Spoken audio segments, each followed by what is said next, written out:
मी भूषण जगताप. मी आपल्या यूट्यूब चॅनलवर हा व्हिडिओ बनवतो आणि माझ्यासोबत आहे विशाल लोणकर, जे आतापर्यंत जे चांगले 10 याने गव्हर्नमेंट एक्झाम काढलेले आहेत. असेच आम्ही टॉपिक करत आहोत. एकदम सेन्सिटिव्ह मुद्द्यावर, जो एस पुऱ्या जगात, पुऱ्या भारतात हा गाजत आहे, एस प्रोटेस्ट म्हणून. हा व्हिडिओ आम्हाला बनवायचा नव्हता.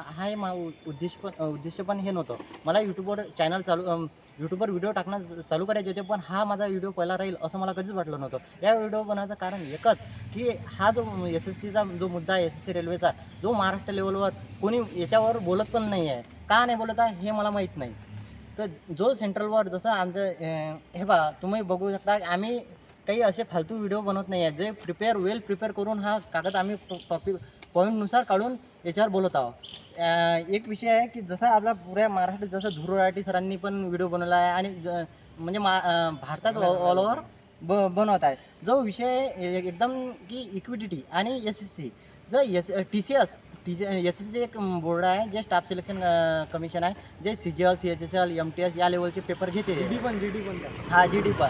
तर ते त्यांनी एक धांदली लिहिली आहे. आताच रिसेंटमध्ये एक पेपर झालेला सिलेक्शन पोर्टचा, जे यांनी टेंडर आहे, जे TCS घेत होती आजपर्यंत पेपर, ते TCS न घेता यांना एडीक्युटी लिहिलेलं आहे. जे एडीक्युटी अशी कंपनी आहे जे ऑलरेडी आपल्या MP या बोर्डात ब्लॅकलिस्टमध्ये झालेलं आहे. ते स्टेट आहे ना, ते MP स्टेट आहे ना, ते MP स्टेटनं बॅन केली. ते MPतले पेपर घेऊन येऊन राहिले ते, आणि हे पुरे म्हणजे भारतातले पेपर त्याचं टेंडर हे एडीक्युटी लिहिलं. याच्या मागचं कारण काय? याच्या मागचं कारण हे दिला 50,000. जसं आपण TCSले 100 रुपये देतो एका पेपराचे, हे काय म्हणे की आम्ही तुमचा पेपर 50,000 घेतो. मग हे आम्ही तर पैसे पूर्ण देऊन राहिलो, त्यात काही पैसे चाललेच नाही, पण हे ना एडीक्युटी दिलं. काऊन की हे सस्त्यात मॅटर झालं, आपलं सस्त्यात मॅटर झालं. हे सरकारनं पैसे म्हणजे जे एक कंपनी आहे एडीक्युटी नावाची, हे जर वेंडर आहे, या वेंडर पाशी यांचं स्वतःचे सेंटर पण नाही आहेत. यांनी सेंटर दिलेलं आहे एका मुलाला, जो अभ्यास करत राहते, जो लायब्ररीत 700-800 रुपये फॉर्म भरायची लायकी नसते, त्या पोरांना अंदमान निकोबार सेंटर देतात. आमच्यासारख्याला दिल्ली देतात. तिथं जाऊन म्हणजे लास्ट टाइमला सांगत आहे की तुमचा पेपर कॅन्सल झाला. असे सेंटर दिलेले आहेत की जिथं खाली चक्क्या आहेत आणि वर पेपर देत आहेत. कुठं राहील फोकस? असे सेंटर दिलं की साईडनं म्हशीचे गोटे आहेत, म्हशीच्या वरती आणि सेंटर आहेत, आणि असे धांदल्या झालेले आहेत. तुम्हाला काय सांगावं, आता महाराष्ट्रात या लेवलवर बोलत नाही, त्याचमुळे आम्हाला व्हिडिओ बनवावा लागत आहे आणि सांगा लागत आहे. का आहे महाराष्ट्राचे असे चूप राहत आहेत? मला तर हेच समजत नाही आहे. हा जो सेंट्रलचा मुद्दा आहे, हा गाजलाच पाहिजे, आणि तुम्ही गाजवला याची मला गॅरंटी आहे. जो सेंटरवर बायोमेट्रिक होत असते एक्झामच्या अगोदर, बायोमेट्रिक इकडे चालू असताना इकडे एक्झाम लागत आहे. असे तर धंदे चालू आहे एडुकेटीचे. तर त्याच्यानंतर आणि जे आमचे टीचर्स आहेत, जे एस-एस-सी किंवा रेल्वेसाठी टीचर्स बोलतात, तर जे ऑल यूथला जे सपोर्ट करतात, जे सरकारचं काम आहे की यूथचं करिअर बनवणं, जे टीचर करत आहे, ते जर जंतर मंतरवर जात असतील किंवा यांचं DUPT ऑफिसवर जात असतील, तर त्यांना मारहाण करत आहेत. एवढी तर हे दलिंदर सरकार झालेली आहे. 19 आता सरकार बदलत असते भाऊ. बुरा वक्त का भी बुरा वक्त आता है. तो देखो, जो आतापर्यंत जर सरकार, आम्ही 2014 पर्यंत काँग्रेसच्या काळात हे होत होतो, आणि त्याच्यानंतर सरकार चेंज झालं, हे तुम्हाला माहीत आहे की याच आशेनं की भाऊ काहीतरी चेंजेस होईल. पण चेंजेस काय?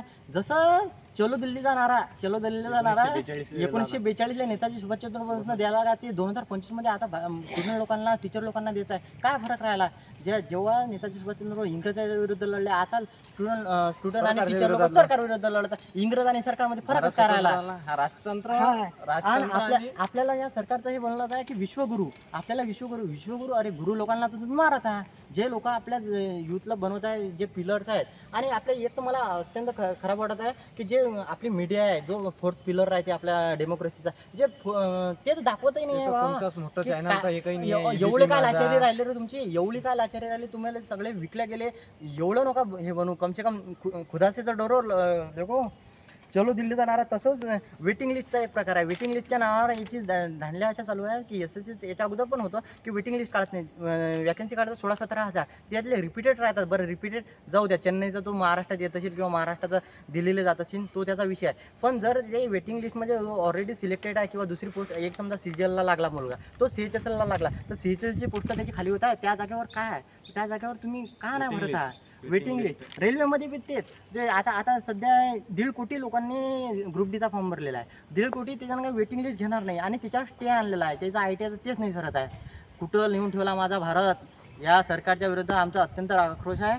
तरी मला असं वाटतं की महाराष्ट्र लेवलवरून कोणीतरी बोलायला पाहिजे. मी तर धन्यवाद करतो कांगणे सरांचं, ज्यांनी एक व्हिडिओ काढून हे केला. बाकीचे टीचर लोकांनी बी काय आवाज SSC उठवा. घेतं की नाही. आणि आता हे असं वाटलं हे जीडी जे आहे की नाही, असं लोकांना असं वाटलं की हे जीडीचा पेपर फेब्रुवारी महिन्यात आहे. पहिले वाटलं जीडी नाही आहे, पण हे ईडीपीटीचा पेपर जो आला ना, मी दिला एकदम 3rd क्लास क्वेश्चन, जो म्हणजे अभ्यास तो करून न आला त्याला तो पेपर येऊन आला. जीडीचा पेपर आता दे सांग. जीडीचा पेपर दिला, तुमचं ते वाया गेलं. काऊन की पेपर मध्ये 10-15 क्वेश्चन चुकीचे, 10-15 क्वेश्चन चुकीचे. सेंटर तुमचं अरे राहील तेच पाकिस्तानात. मागच मला काही दिवसानं- 2024च्या एसएससी सीजीएल मेन्सला याने 13 क्वेश्चन रॉंग देऊन, एवढी मोठी एसएससी आहे 200, म्हणजे तुम्हाला एक पेपर पण चांगला कंडक्ट घेता येत नाही. मेन सारखे पेपर जे मिनी यूपीसी म्हणतात, मिनी यूपीसी 13 क्वेश्चन तुम्ही रॉंग टाकता. आता 13 ऑगस्टपासून पेपर होणार आहेत सीजीएलचे. आमची एकच मागणी आहे की तुम्ही हा पोस्टपोन करायला पाहिजे एसएससी सीजीएलचा पेपर. आणि जे हे आम्हाला माहीत आहे, हे सगळं काही मागण्या एकाच वेळेस खतम होणार नाहीत, पण आम्हाला आशा आहे, आम्ही ऑप्टिमिस्टिक आहोत. आमच्या तुमच्यासारखं हे नाही. आम्ही गव्हर्नमेंटची तयारी करणारे माणसं, पेशन्स आमचं खूप आहे. हे थोडं का नाही होईल, थोड्यानं चेंज होईल, पण चेंज होईल. कारण की बोलणार आम्ही जे शिक्षित लोक आहेत, जे अभिनय शर्मा सर सारखे किंवा सेंट्रल लेवलवर बाकी सर्व टीचर्स आहेत, की नवीन शर्मा सर, हे साहिल सर, जे सर्व घेतात, यांचं तर चेंजेस होतील म्हणजे होतील, आज ना उद्या होतील. आणि सरकार, तुम्ही समजू नका कोणी अमरपट्टा घेऊन नाही आलेला आहे. सबकी बारी आती आहे, सबका चेंज होगा. एवढंच बोलतो आणि कृपा करतो की तुम्ही आम्हाला सपोर्ट करता. आणि तसंही आम्ही जे व्हिडिओ बनवतो, आमचं काही हा व्हिडिओ बनवणं आमचं काम नाही आहे. हा विशाल लोणकर यांना ऑलरेडी 10 एक्झाम काढलेल्या आहेत. थोड्या यांना झालेला आहे. मी पण माझे बी 5-6 वेळा डॉक्युमेंट व्हेरिफिकेशन झालेलं आहे. आमचा कॅमेरामॅन आहे प्रफुल्ल कात्रे, तो पण पोलीस भरती आणि राज्य उत्पादन महाराष्ट्र लेवलचे पेपर वेल सेटल देते. आमचं हे काम नाही, तुम्ही रिझल्ट बघू शकता. काहीच नाही, थोडे दिवस थांबा, आमचा गुलाल तुम्हाला आम्ही या चॅनलवर दाखवू. आमचं काम हे नाही आहे, पण आम्हाला बोलावं लागत आहे, काऊन की आमच्यासाठी कोणी बोलत नाही आहे. बस एवढंच बोलून आम्ही काहीच नाही चालू आपलं, अलगच मॅटर. एवढंच बोलून आम्ही तुमचा हे करतो. एक शेअर होता तो लिहून घेतो पहा, वेल सेटल तुम्हाला लिहून आणला. सरकारचं काम पहा, सरकारचं इक्विटी से प्यार है, एस्पिरेंट पर अत्याचार, टीचर पर FIR, सीटों का व्यापार, सो रही है सरकार, रो रहे बच्चे और उनका परिवार, टूटेंगे सबके अहंकार.